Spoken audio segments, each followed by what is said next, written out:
So, what we're looking at today is our fifth Vaults release, which is called Chorus Synth. It is a faithful and stunning emulation of a Juno 6 synthesizer, which was originally released in 1982 and was the first mass-produced synthesizer that was priced under £2,000, which made it accessible both to home musicians and studio musicians. However, you can get this one entirely for free with our new Vaults release this month. So here's the standard Vaults GUI, and for those of you who are unfamiliar with it, this is how you access all of the instruments we've released so far. So you can use this drop-down menu, which opens up all the instruments here, and you can double-click on any previous ones that we've released, as well as Chorus Synth, which is the one we're going through today. You can toggle really nicely through them using these arrows, which creates a nice rainbow effect, and you can also access a lot of palettes very quickly.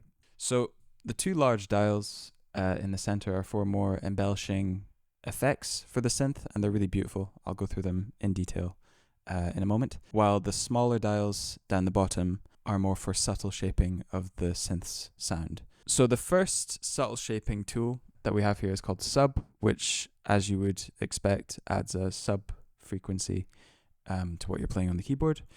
So it really beefs up whatever you're playing, and it's a really meaty sound, which I'll give you an example of.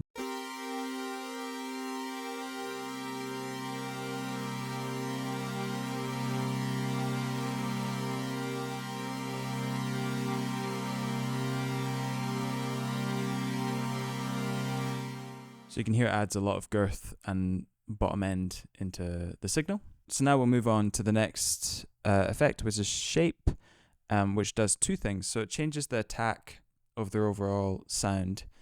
So instead of an immediate hit, it gives you up to 500 milliseconds of fade in, which you would get on a standard Juno as well. So that's it without. So it's just immediately hitting, but then if you turn the shape up, shaves off the attack really nicely, and it creates more of a pad sound.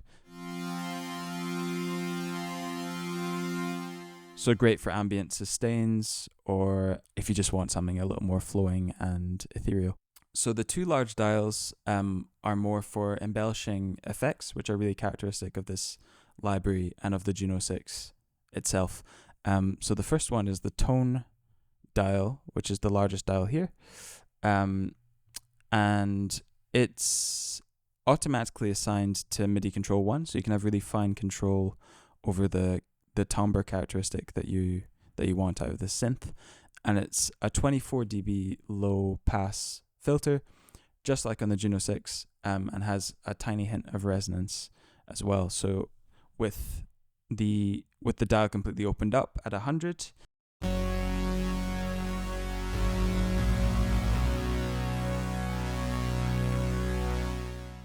if you take it all the way down to 0, it changes the timbre characteristic quite dramatically, and you get a more plucking sound, more reminiscent of a guitar.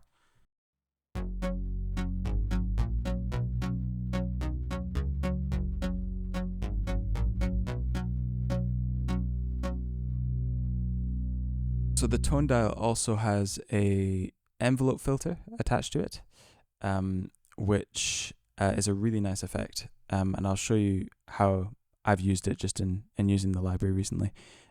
So on Logic, you can access the arpeggiator via the MIDI effects drop-down menu, and I'm going to click Latch and play any old random chord, and then I'm going to dial up from 0 to 100, just to give you an idea of how the filter opens up, and it's a really nice effect.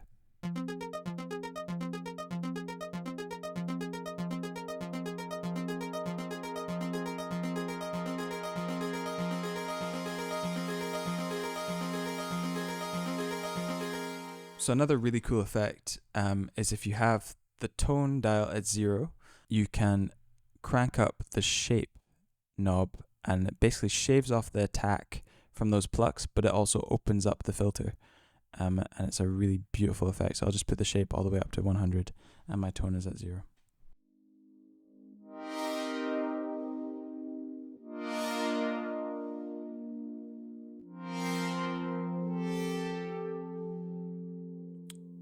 So you'll have noticed with little chorus on the library, it sounds quite mono sounding, quite centered in the stereo field. But with the chorus completely cranked, it expands that field greatly, and it just sounds absolutely huge.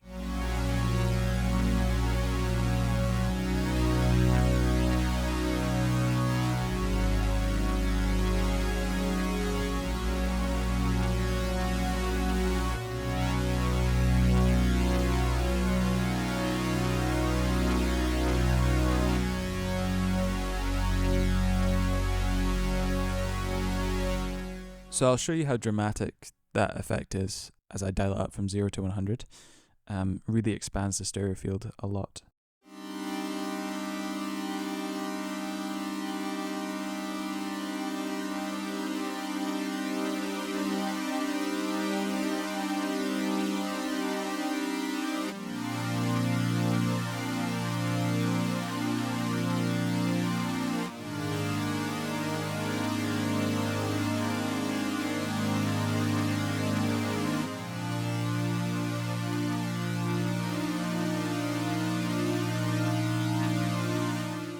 So the last two dials for shaping your sound are echo and splosh. Echo is just a standard stereo delay, which I'll give an example of now.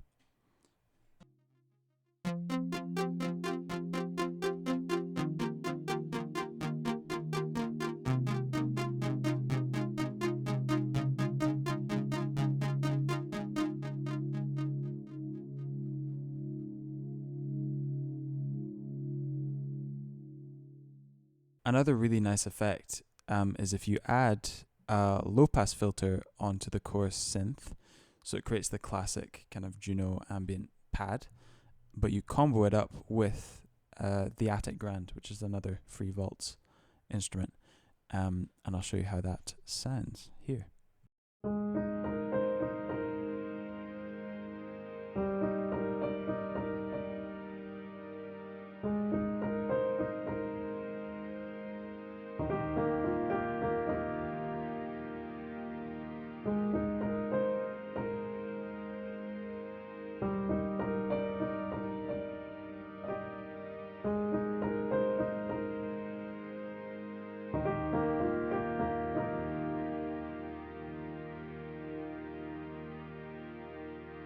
So this vault, as you can hear, is really bombastically, shamelessly 80s. And it really has a particular sound that conjures quite a sense of nostalgia in me, even though I was not around in the 80s. I was born in 1995. It's still, every time I play it, it brings up images of media I was consuming then, films I was watching, such as Back to the Future, Karate Kid, or what have you. And these are the settings that I've found that really conjure that atmosphere the best that this library can possibly do. So what I've done is I've cranked the chorus up to 100, which creates a very wide stereo field, makes it sound really huge. And I've opened up the filter completely. I've turned up the sub a little bit to about 65. Shape is all the way down, and then echo is almost at half, and quite a bit of splosh I've just added. I might even add a bit more actually. Can always use more. So I'll play you out with this little composition.